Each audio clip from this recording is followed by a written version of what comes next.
Ram Ram ji. Tihar jail में उम्र कैद की सजा काट रहा कैदी बना आईएएस अफसर। जी हाँ, ये बिल्कुल सच है।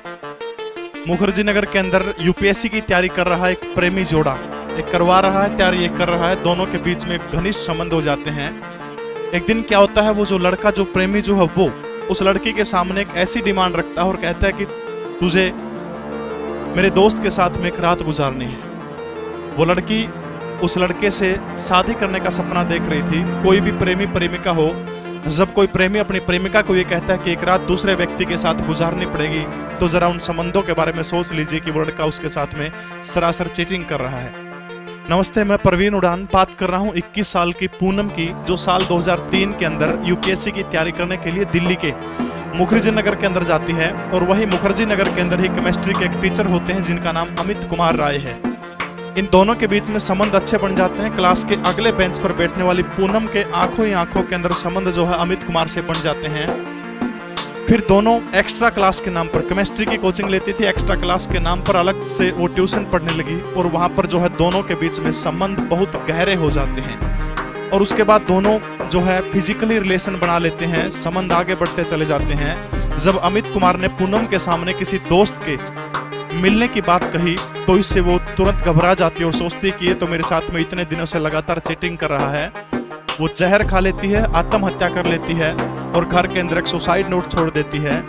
पुलिस उस नोट्स को बरामद करती है और उस सुसाइड नोट के ऊपर एक बात लिखी थी कि अमित कुमार जो है मेरे केमिस्ट्री के टीचर, इन्होंने मुझे धोखा दिया है, इन्होंने मुझे आत्महत्या करने के लिए मजबूर किया है, शादी का झूठा वादा इन्होंने मेरे साथ किया है, इसके अलावा किसी तीसरे व्यक्ति के साथ में रात गुजारने की ये बात कह रहे हैं।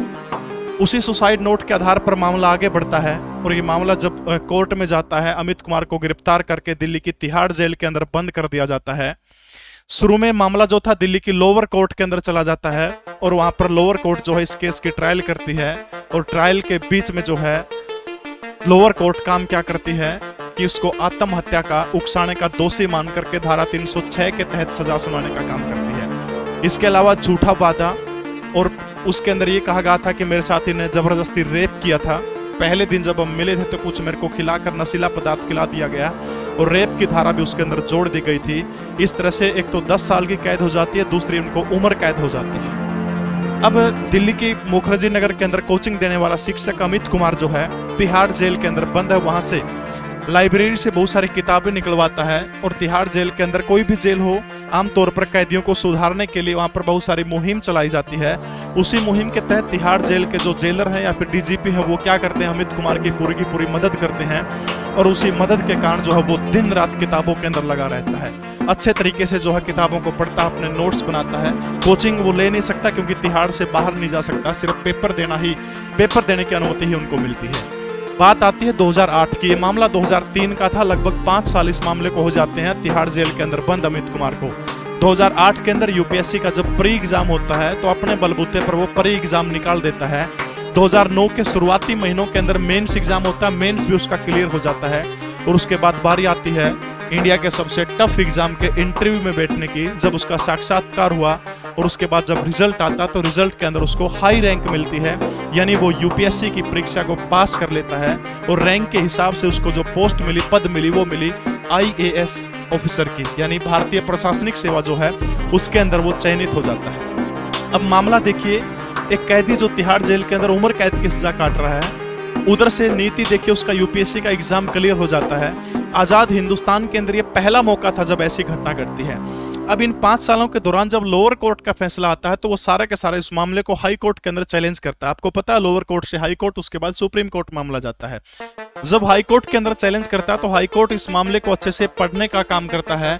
सारे के सारे केस के तथ्य जो लोअर कोर्ट के अंदर जमा करवाए गए थे उन सबको रीड करने का काम करता है। और उसके बाद बारी आती है सुसाइड नोट को पढ़ने की। सुसाइड नोट को पढ़ता है। जब हाई कोर्ट फाइनल डिसीजन देने लगा तो उसके सामने सारी चीजें बता दी गई थी कि अब तक 5.5 साल ये बंदा जेल में गुजार चुका है और जेल में इसने बहुत अच्छा आचरण किया है। और उस आचरण के कारण जो है यूपीएससी की परीक्षा क्लियर करके बंदा देश की सबसे जो प्रतिष्ठित सेवा मानी जाती है उसके अंदर सेलेक्ट हो चुका है। अब हाई कोर्ट के सामने समस्या है, बहुत बड़ी समस्या। क्या है कि क्योंकि आजाद भारत के अंदर ऐसा पहला मामला था कि इस केस के अंदर क्या किया जाए।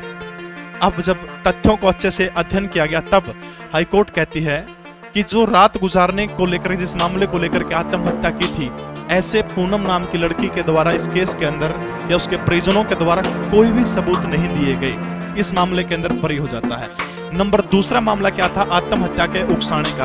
अब सबसे महत्वपूर्ण बात है, आत्महत्या के अंदर उकसाने का मामला में सीधे तौर पर संलिप्तता नहीं पाई गई अमित कुमार की, क्योंकि उसने जहर खाया था और उसके अंदर जो है जहर खाने के दौरान जो साधन उसने प्रयोग किए थे आत्महत्या में, उसमें डायरेक्ट अमित कुमार का कोई भी लिंक नहीं था, यानी वो जहर अमित कुमार ने लाकर नहीं दिया था, अपनी मर्जी से उसने आत्महत्या की है। तीसरी सबसे महत्वपूर्ण चीज यहाँ पर आती है कि जो झूठा वादा किया था किस चीज का, कि शादी का, वो अमित कुमार ने नहीं की और उसके बदले अमित जो है 5.5 साल तक जो है जेल काट चुका है। अब जो रेप का मामला था कि रेप के अंदर बहुत सारे सबूत अमित कुमार ने हाई कोर्ट के अंदर ऐसे प्रस्तुत किए जिनके आधार पर यह तय हो गया कि रेप नहीं किया गया था, बल्कि सारी चीजें जो हुई थी उन दोनों के बीच में वो आपसी सहमति के अंदर हुई थी।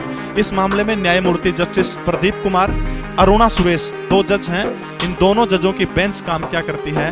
प्रदीप कुमार को, अमित कुमार को इन सारे के सारे मामलों के लिए बरी कर देती है और झूठे वादे के लिए कहा कि 5.5 साल की सजा जो है वो काफी है। इसके बाद जो है उसकी ट्रेनिंग होनी थी, ट्रेनिंग के लिए हैदराबाद के अंदर उसको जाना था, लेकिन तब जो भारत का जो महिला आयोग जो है, महिला आयोग इस मामले को सुप्रीम कोर्ट के अंदर लेके जाता है और जब इस मामले को सुप्रीम कोर्ट के अंदर लेके जाया गया तब सुप्रीम कोर्ट ने कहा कि महिला आयोग का इस केस से सीधा संबंध नहीं है, इसलिए किसी भी क्रिमिनल केस के अंदर महिला आयोग जो है वो याचिका दायर नहीं कर सकता और उसकी याचिका जो खारिज कर दी। इस तरह से जो है अमित कुमार जो है भारत के एक IAS ऑफिसर बने। अभी भी शायद वो कहीं पोस्टिंग होगी उनकी, लेकिन सबसे बड़ी बात है दोस्तों, हर संत का एक अतीत होता है और हर चोर का एक, हर क्रिमिनल का एक भविष्य होता है। अगर उसको अच्छा माहौल मिले, सारी की सारी चीजें मिले। पता नहीं अमित कुमार अब क्या कर रहे होंगे, कैसे हैं, क्या उनका आचरण बदला नहीं बदला। दोस्तों इस कहानी के बारे में, सच्ची कहानी के बारे में आपकी राय क्या है, मुझे कमेंट जरूर करिएगा। ये कहानी कैसी लगी जरूर बताइएगा। जय हिंद, भारत माता की जय।